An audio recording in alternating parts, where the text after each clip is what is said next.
Hello students, मैं दिनेश आपका Shashank IAS channel पर स्वागत करता हूं। और मैं डेली की तरह आपके लिए एक टॉपिक लेकर आया हूं जो कि बहुत महत्वपूर्ण टॉपिक है, यानी प्रेसिडेंट, यानी भारत का राष्ट्रपति।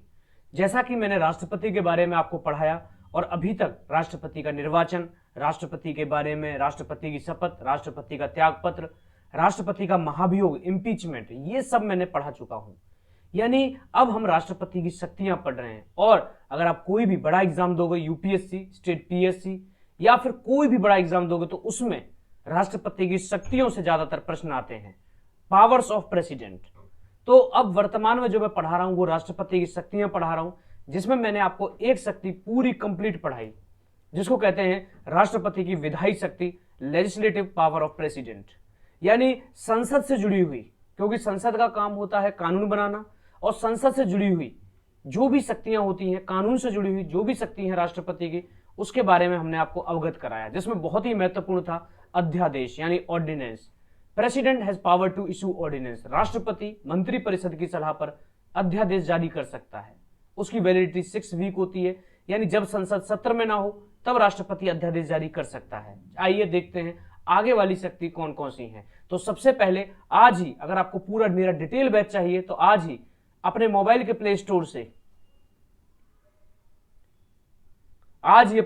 प्ले स्टोर से शशांक आईएएस एप्लीकेशन डाउनलोड करें।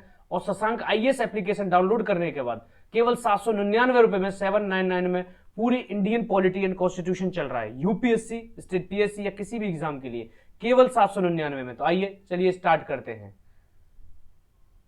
कल अध्यादेश पढ़ाया था, आज हम पढ़ाने जा रहे हैं राष्ट्रपति की वीटो शक्ति, यानी वीटो पावर ऑफ प्रेसिडेंट। कि राष्ट्रपति के पास एक वीटो शक्ति होती है। क्या होती है वीटो? तो देखिए, सबसे पहले बात करते हैं वीटो के बारे में। आपने देखा होगा अंतरराष्ट्रीय स्तर पर 5 देशों के पास वीटो शक्ति होती है। 5 देशों के पास वीटो पावर है। अमेरिका, फ्रांस, ब्रिटेन, चाइना और रशिया। 5 देशों के पास वीटो पावर है।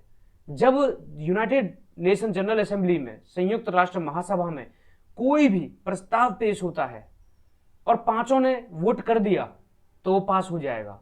लेकिन 5 में से एक ने भी वीटो लगा दिया, वीटो का अर्थ है रोकना, टू स्टॉप, तो वो प्रस्ताव पास नहीं हो पाएगा, एक ने भी। तो ये तो अलग वीटो पावर है। लेकिन हमारे देश के राष्ट्रपति के पास भी वीटो शक्ति है, और वो किससे जुड़ी हुई? विधेयक से जुड़ी हुई। अर्थात संसद बिल पास करती है, पार्लियामेंट कोई भी विधेयक पास करती है कानून बनाने के लिए। ध्यान से सुनना, बहुत इंपॉर्टेंट है। जब संसद कोई भी विधेयक पास करती है तो हमारे देश के राष्ट्रपति के पास भी वीटो शक्ति होती है उस विधेयक को रोकने की। ऐसा नहीं है कि राष्ट्रपति साइन करने के लिए बाध्य है, लेकिन संविधान संशोधन विधेयक में राष्ट्रपति संविधान संशोधन विधेयक पर राष्ट्रपति अपनी सहमति देने के लिए बाध्य होता है।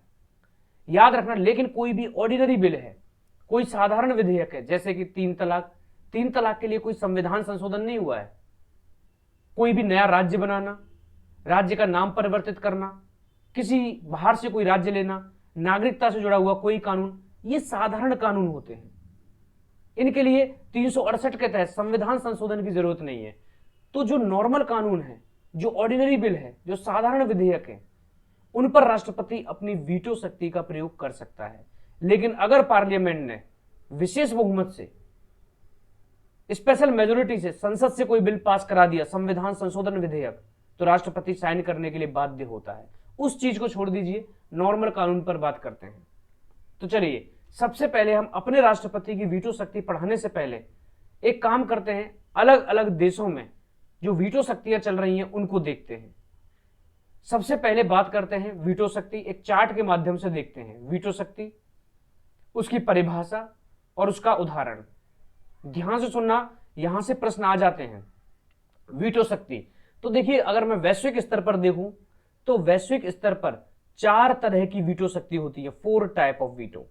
सबसे पहली होती है निरपेक्ष वीटो, जिसको बोलते हैं एब्सोल्यूट वीटो। ये हमारे देश में भी है, हमारे देश के राष्ट्रपति के पास भी है। उसके बाद दूसरी होती है विशेषित वीटो, यानी क्वालिफाइड वीटो, ये हमारे राष्ट्रपति के पास नहीं है। तीसरी होती है निलंबकारी वीटो, यानी सस्पेंसिव वीटो। और चौथी होती है जेबी वीटो, पॉकेट वीटो। जेबी का मतलब है जेब में रखना, होल्ड करके।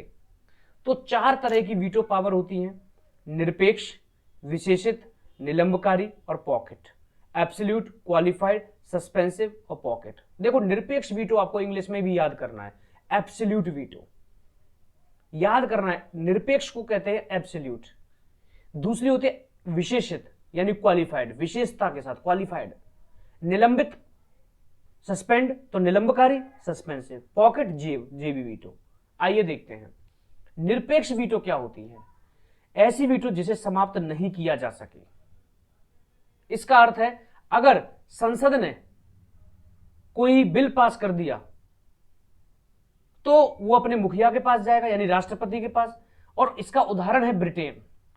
ब्रिटेन के राष्ट्रपति के पास, ब्रिटेन के राष्ट्रपति, और ब्रिटेन का राष्ट्रपति कौन होता है? ब्रिटेन में राष्ट्रपति का पद नहीं है, ब्रिटेन में सम्राट का पद है, क्राउन का रूल है, रानी का राज है, और वहां वंश के आधार पर चुने जाते हैं। ध्यान से सुनना, बहुत इंपॉर्टेंट है।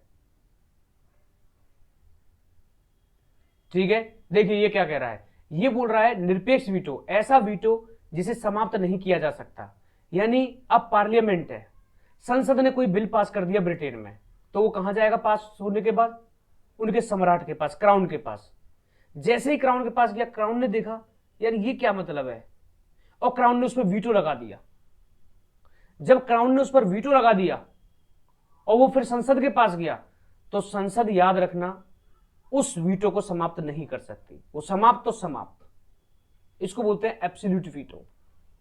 यानी वहां पे जो सम्राट का, जो क्राउन है, जो ब्रिटिश रानी है, उसने अगर वीटो लगा दिया, उसे रोक दिया, तो समाप्त हो गया, उसे उसके बाद पास नहीं किया जा सकता। क्लियर है? नहीं है। ऐसा वीटो जिसे समाप्त नहीं किया जा सकता, यानी ब्रिटेन के महाराजा ने रोक लगा दी, वीटो लगा दी किसी विधेयक पर, तो उसे समाप्त नहीं किया जा सकता। उस वीटो को समाप्त नहीं किया जा सकता। कर दिया तो कर दिया, खत्म। पार्लियामेंट उस वीटो को समाप्त नहीं कर सकती। दूसरा है विशेषित वीटो, जैसे अमेरिका के राष्ट्रपति के पास होता है विशेषित वीटो। ऐसा वीटो जिसे विशेष बहुमत से समाप्त किया जा सकता है। ये क्या है? ये अमेरिका में होता है विशेषित। मान लीजिए पार्लियामेंट ने कोई बिल पास किया, संसद ने कोई विधेयक पास कर दिया, अमेरिका के राष्ट्रपति के पास गया, जो बिडेन के पास गया।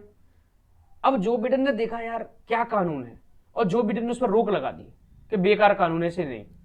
जो बिडेन ने अपनी विशेषित वीटो लगा दी, यानी वीटो लगा दी, रोक दिया। जब रोक दिया और फिर वो पार्लियामेंट के पास जाए, पार्लियामेंट ने देखा यार राष्ट्रपति ने तो रोक दिया है, समाप्त कर दिया, तो पार्लियामेंट उस वीटो पर विशेष बहुमत से प्रस्ताव पारित करके उस वीटो को समाप्त कर सकती है। यानी संसद, उस वीटो को विशेष बहुमत से समाप्त किया जा सकता है। पार्लियामेंट दोबारा से विशेष बहुमत से पास कर देगी, 2/3 बहुमत से, तो राष्ट्रपति की वीटो समाप्त हो जाएगी और बिल पास हो जाएगा।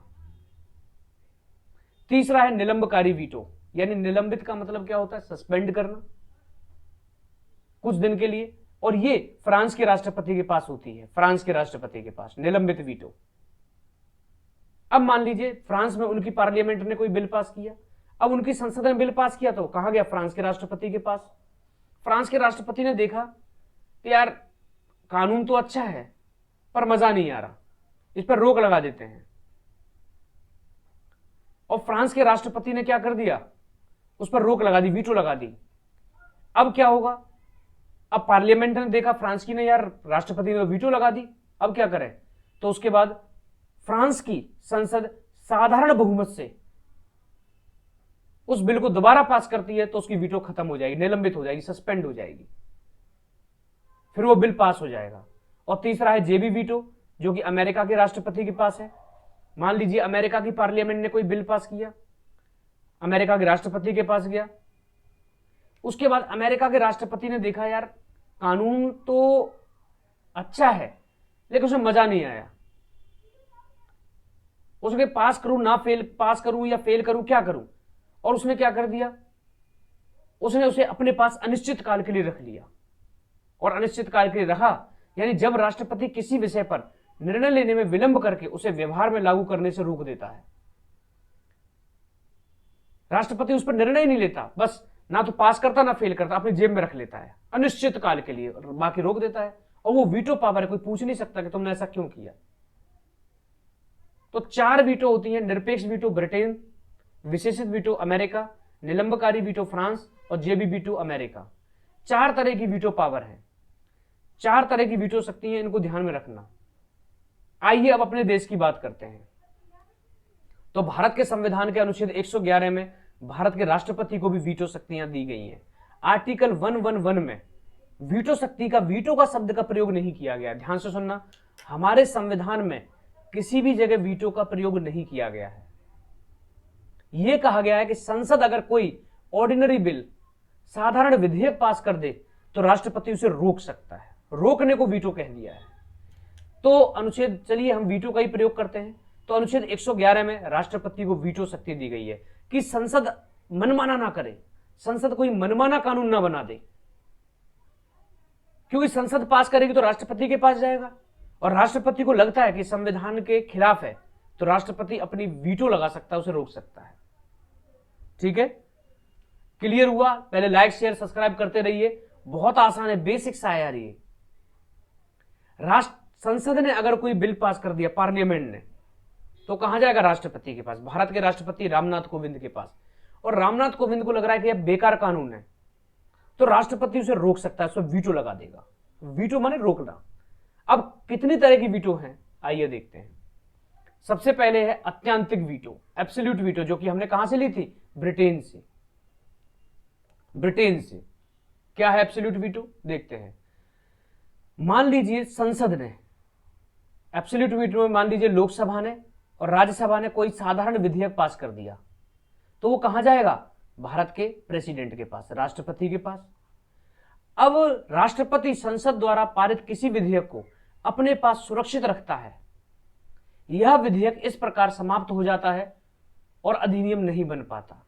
जैसा कि मैंने इस वीडियो में पढ़ाया था कि अब राष्ट्रपति ने उसे रोक दिया, और अब राष्ट्रपति ने रोक दिया तो वो संसद के पास जाएगा तो संसद उसे दोबारा पास नहीं कर सकती, खत्म। इसका अर्थ है कि इस वीटो का पावर यूज करते हुए राष्ट्रपति किसी भी विधेयक को, किसी भी साधारण विधेयक को रोक सकता है और वो कानून नहीं बन पाएगा, अपने पास सुरक्षित रख लेगा। अब संसद उस पर बिल पास करके उसकी वीटो को रोक नहीं सकती, वो कानून नहीं बन पाएगा।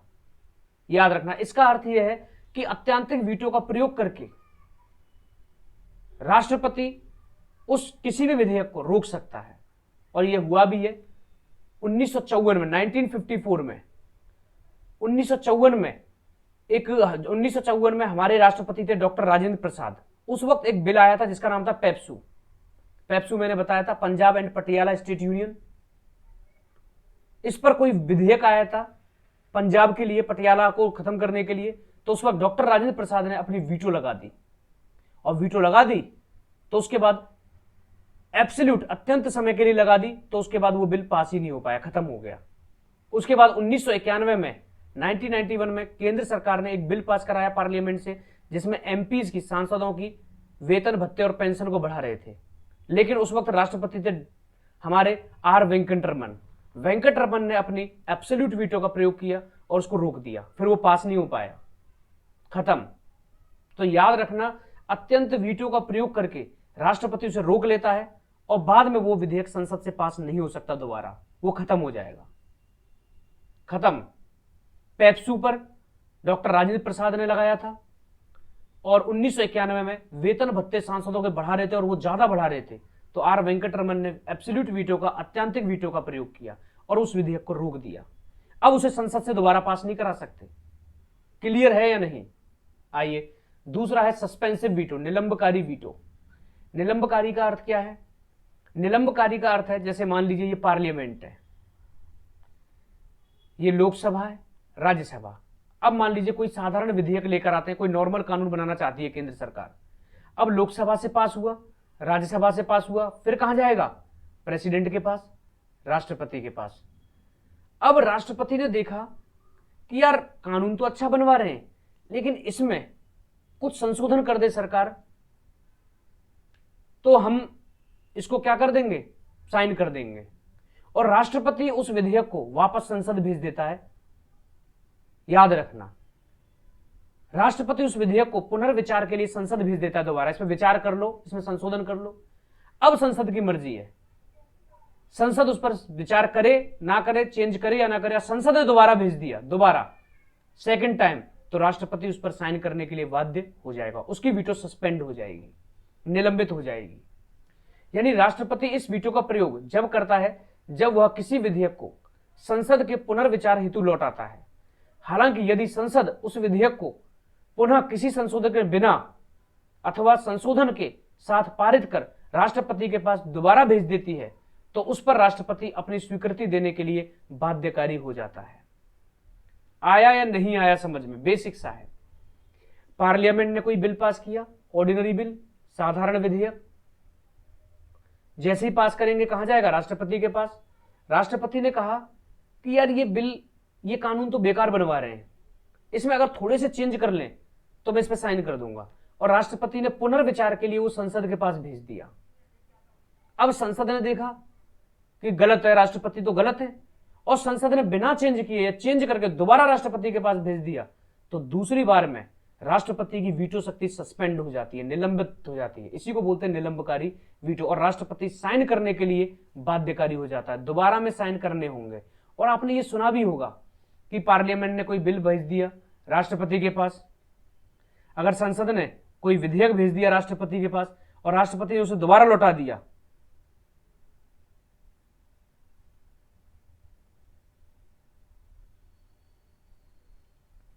और राष्ट्रपति ने उसे दोबारा लौटा दिया, सॉरी, संसद ने कोई बिल भेजा राष्ट्रपति के पास, राष्ट्रपति ने वापस कर दिया, संशोधन करके लाओ, और संसद ने दोबारा भेज दिया, तो राष्ट्रपति बाउंड हो जाएगा, तो उसकी वीटो सस्पेंड हो जाती है, निलंबित हो जाती है। तीसरा है भाई पॉकेट वीटो। पॉकेट का अर्थ क्या है? जेब। अब ये नहीं है कि राष्ट्रपति जेब में रख लेता है, जेब का अर्थ है मान लो जेब में रख के भूल गया अनिश्चित काल के लिए। तो देखिए ये क्या कह रहा है, देखिए मान लीजिए ये संसद है, ये पार्लियामेंट है, इसमें लोकसभा है और इसमें राज्यसभा है। अब संसद ने कोई विधेयक पास कर दिया तो कहां जाएगा? प्रेसिडेंट के लिए, प्रेसिडेंट के पास। अब प्रेसिडेंट ने देखा कि यार कानून तो ये अच्छा बनवा रहे हैं लेकिन मजा नहीं आ रहा, इसकी जरूरत नहीं है, और राष्ट्रपति ना तो हां कर पाया ना कर पाया, और राष्ट्रपति ने अनिश्चित काल के लिए अपने पास रख लिया, होल्ड कर लिया। और जब अनिश्चित काल के लिए होल्ड कर लिया तो पेंडिंग रहेगा। अब उससे कोई सरकार पूछ नहीं सकती है कि तुमने क्या किया, क्यों उसको होल्ड कर रखा है, साइन करो नहीं तो फेल करो। और सरकार रिमाइंडर भेजेगी कि भाई उस बिल का क्या हुआ, तो राष्ट्रपति कह देगा मेरे पास, मेरे संविधान ने मुझे वीटो शक्ति दी है। तो इसको बोलते हैं पॉकेट वीटो, जेबी वीटो। इस मामले में राष्ट्रपति विधेयक पर ना तो कोई सहमति देता है, ना स्वीकृति करता है, और ना ही इसे लौटाता है, परंतु एक अनिश्चित काल के लिए विधेयक को पेंडिंग में डाल देता है, लंबित कर देता है अनिश्चित काल के लिए। याद रखना 1986 में 1986 में जब राजीव गांधी की सरकार थी तब राष्ट्रपति ज्ञानी जेल सिंह ने अपनी पॉकेट वीटो का यूज किया था। और ये किस पर किया था? इंडियन पोस्टल एक्ट पर, यानी भारतीय डाक अधिनियम पर। डाक खानों में, इंडियन पोस्टल सर्विसेज में सरकार बदलाव करना चाह रही थी लेकिन राष्ट्रपति ने इसे रोक दिया। तो 3 तरह की वीटो है भारत के राष्ट्रपति के पास। एब्सोल्यूट वीटो का प्रयोग करके संसद द्वारा पारित विधेयक को राष्ट्रपति रोक लेता है और उसको फिर संसद दोबारा पास करके कानून नहीं बनाती। दूसरा है सस्पेंसिव वीटो। संसद द्वारा पारित विधेयक को राष्ट्रपति पुनर्विचार के लिए संसद के पास भेजता है, लेकिन अगर संसद ने भेज दिया तो राष्ट्रपति की वीटो सस्पेंड हो जाएगी, निलंबित हो जाएगी। तीसरा है पॉकेट वीटो। संसद द्वारा पारित विधेयक को राष्ट्रपति अनिश्चित काल के लिए रोक लेता है, पेंडिंग में डाल देता है, लंबित कर देता है, तो कोई कानून नहीं बन सकता। इसी को बोलते हैं पॉकेट वीटो। तो अभी तक हमने जो आपको पढ़ाया, अभी तक हमने आपको लेजिस्लेटिव पावर पढ़ाई, विधायिका की शक्ति पढ़ाई। और विधायिका क्या होता है? विधायिका का अर्थ होता है कानून बनाना। तो कानून से जुड़ी हुई सारी शक्तियां पढ़ा दी, कानून से बनाने से जुड़ी हुई सारी शक्तियां पढ़ा दी। कैसे कानून बनता है, पार्लियामेंट में क्या क्या काम करता है, राष्ट्रपति संबोधित करता है, लोकसभा में कितने लोगों को मनोनीत करता है, राज्यसभा में कितने करता है, उसके बाद अध्यादेश और वीटो शक्ति, ये बहुत जरूरी थी। आइए दूसरी तरह की शक्ति पढ़ते हैं राष्ट्रपति की, जिसको बोलते हैं राष्ट्रपति की कार्यपालिका की शक्ति। अनुच्छेद 53 में भारत के राष्ट्रपति की एग्जीक्यूटिव पावर दी हुई है, कार्यपालिका की शक्ति दी हुई है। कार्यपालिका का काम होता है कानून को लागू करना। एग्जीक्यूटिव का काम क्या होता है?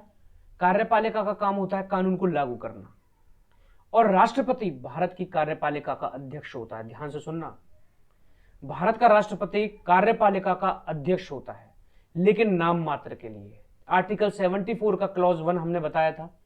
अनुच्छेद 74 के क्लॉज 1 में लिखा हुआ है कि राष्ट्रपति मंत्रिपरिषद की सलाह पर ही कार्य करेगा। 2 संशोधन बताए थे जिसमें मैंने, मंत्रिपरिषद जो कह देगी वो राष्ट्रपति को करना पड़ेगा, ये बता दिया था। इसका अर्थ क्या है?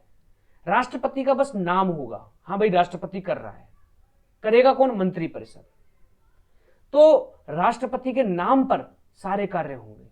वो नॉमिनल एग्जीक्यूटिव हेड है, वो नाम मात्र के लिए कार्यपालिका का अध्यक्ष है। वास्तविक कार्यपालिका का अध्यक्ष प्रधानमंत्री और उसकी मंत्रिपरिषद है। क्लियर है?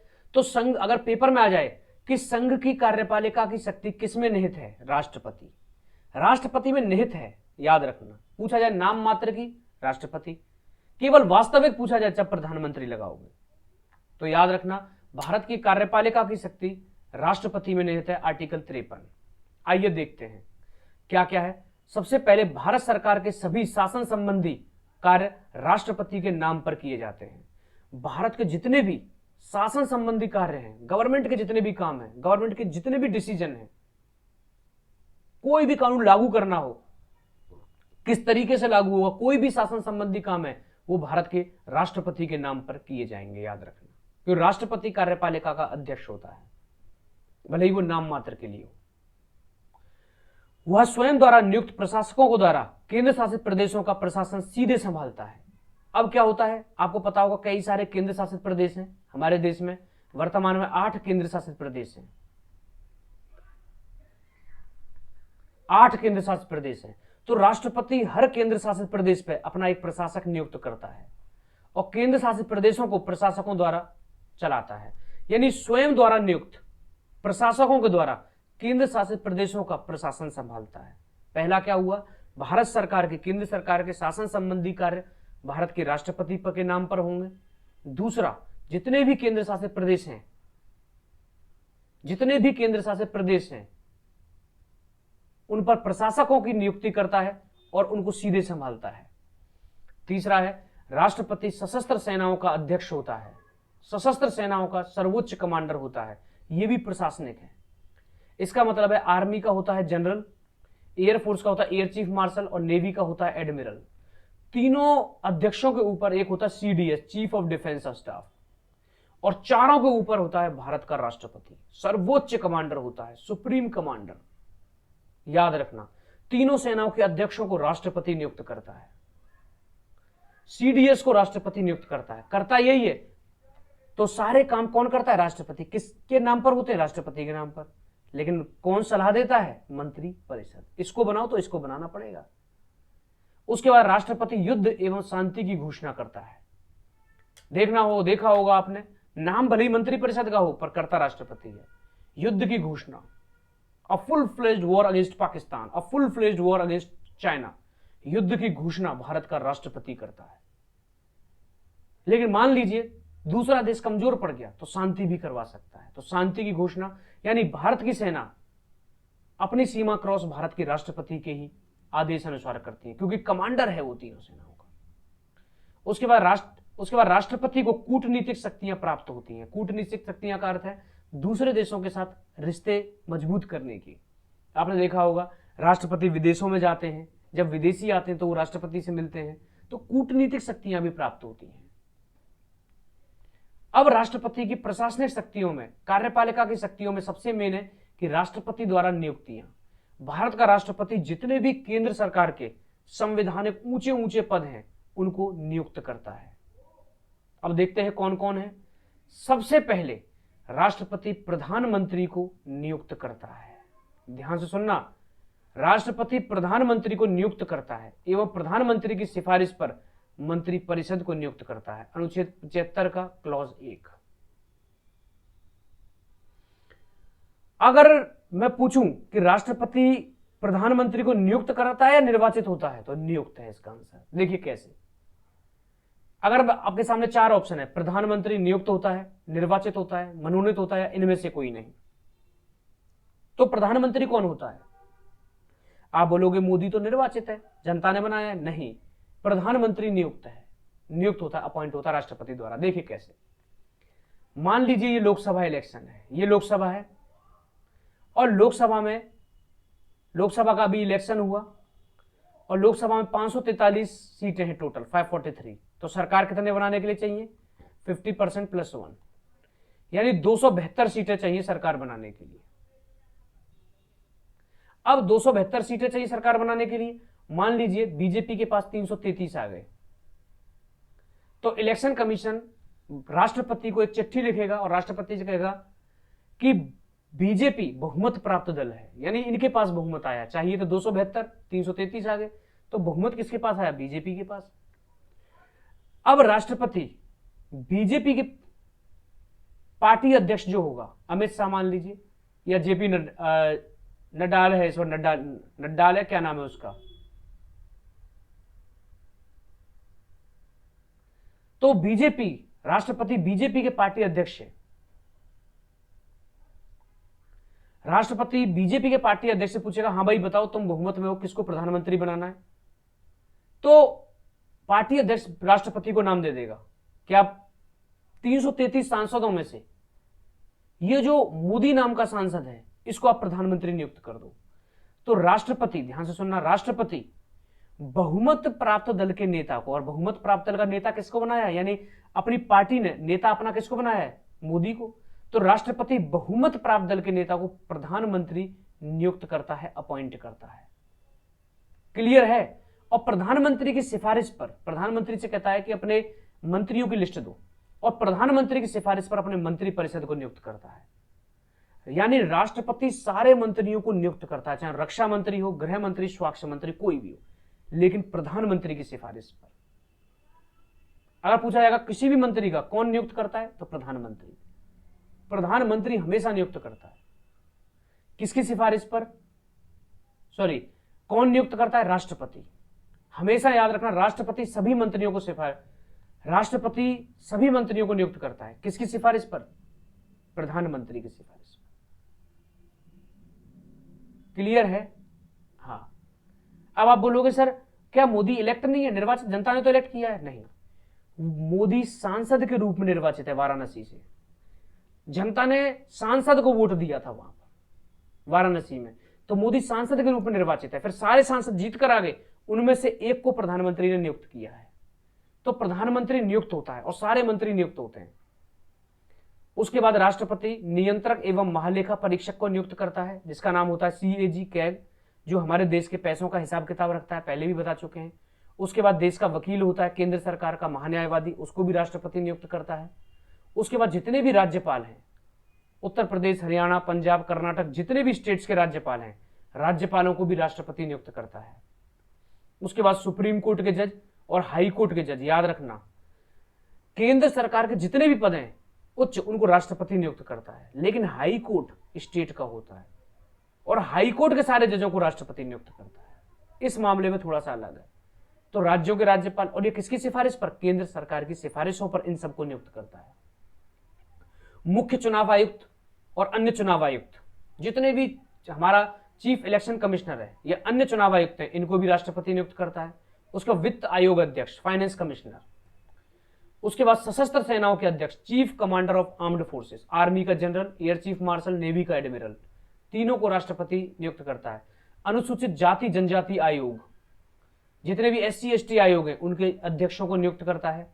अंतरराज्य परिषद, इंटर स्टेट काउंसिल, अंतरराज्य परिषद को भी, इसके अध्यक्ष को भी राष्ट्रपति नियुक्त करता है। प्रोटेम अध्यक्ष, लोकसभा में जो अस्थायी अध्यक्ष होता है, प्रोटेम अध्यक्ष, उसको भी राष्ट्रपति नियुक्त करता है। तो ये हमने राष्ट्रपति की प्रशासनिक शक्तियां पढ़ी, एडमिनिस्ट्रेटिव पावर्स पढ़ी, कार्यपालिका की शक्तियां पढ़ी। तो विधायिका की शक्तियां पढ़ी, विधायी शक्तियां, कानून से संबंधित, लागू करने से संबंधित पढ़ी। तो ये कौन कौन सी हैं, एक बार और देखते हैं। देखिए, भारत सरकार के सभी शासन संबंधी काम राष्ट्रपति के नाम पर किए जाएंगे। राष्ट्रपति मोहर लगाएगा, राष्ट्रपति साइन करेगा, किसी पर भी, सरकार भले कुछ भी करे। दूसरा, केंद्र शासित प्रदेशों को चलाता है, सशस्त्र सेनाओं का सर्वोच्च अध्यक्ष होता है, युद्ध और शांति की घोषणा करता है, कूटनीतिक शक्तियां प्राप्त होती हैं और सभी को नियुक्त करता है। तो ये क्लियर हुआ आप सभी को, ये बताइए पहले बेसिक सा था, ज्यादा सीखने की जरूरत नहीं है। और लाइक शेयर सब्सक्राइब जल्दी जल्दी कर दीजिए, बहुत मैं कुछ भी नहीं छोड़ रहा हूं, मैं ज्यादातर चीजें करा रहा हूं। तो लाइक शेयर सब्सक्राइब जल्दी जल्दी कर दीजिए, तब आगे बढ़ते हैं। आइए राष्ट्रपति की वित्त शक्तियां पढ़ते हैं। Financial power of president. Financial power का अर्थ क्या होता है? वित्त शक्ति, यानी पैसों से संबंधित राष्ट्रपति की क्या शक्तियां होती हैं। पैसों, देश का पैसा जो है। आइए देखते हैं।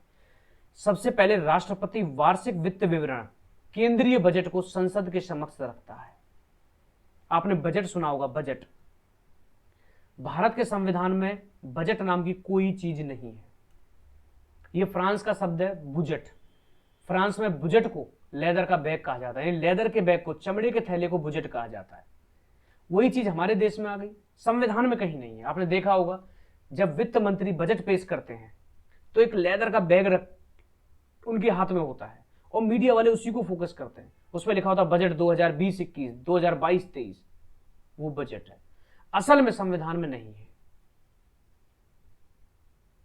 और असल में बजट जो है वो नहीं है, हमारे संविधान में लिखा हुआ है वार्षिक वित्तीय विवरण, एनुअल फाइनेंशियल स्टेटमेंट, यानी कितना पैसा आएगा, यानी कितना पैसा पिछली साल सरकार के पास टैक्स के रूप में आया है और उस पैसे को कहां पर लगाएंगे, रेलवे में कितना लगाएंगे, गृह मंत्रालय में कितना लगाएंगे, सुरक्षा में कितना, डिफेंस में कितना, ये है वो आगे की बात है। चलिए, लेकिन जब बजट पेश करता है तो वित्त मंत्री करता है, प्रधानमंत्री भी कर सकता है, लेकिन उसको संसद के समक्ष कौन रखता है? तो भारत का राष्ट्रपति। राष्ट्रपति तय करता है तारीख, कितनी तारीख को बजट पेश होगा, राष्ट्रपति साइन करता है। तो राष्ट्रपति बजट को संसद के समक्ष रखता है।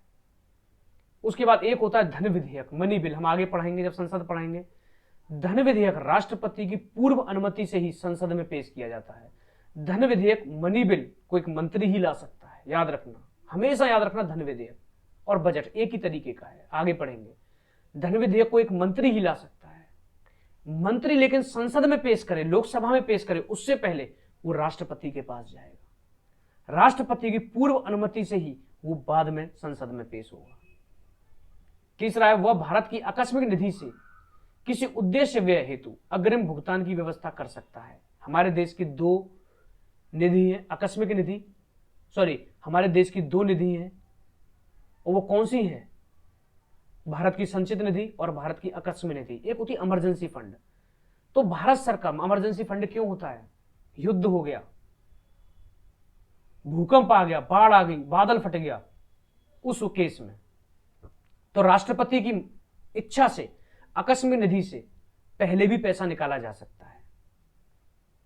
उसके बाद वह केंद्र एवं राज्य के मध्य, अब आपको पता है एक होता है वित्त आयोग, तो हर 5 साल बाद राष्ट्रपति वित्त आयोग का गठन करता है, जो कि केंद्र और राज्यों के बीच कर का बंटवारा करता है।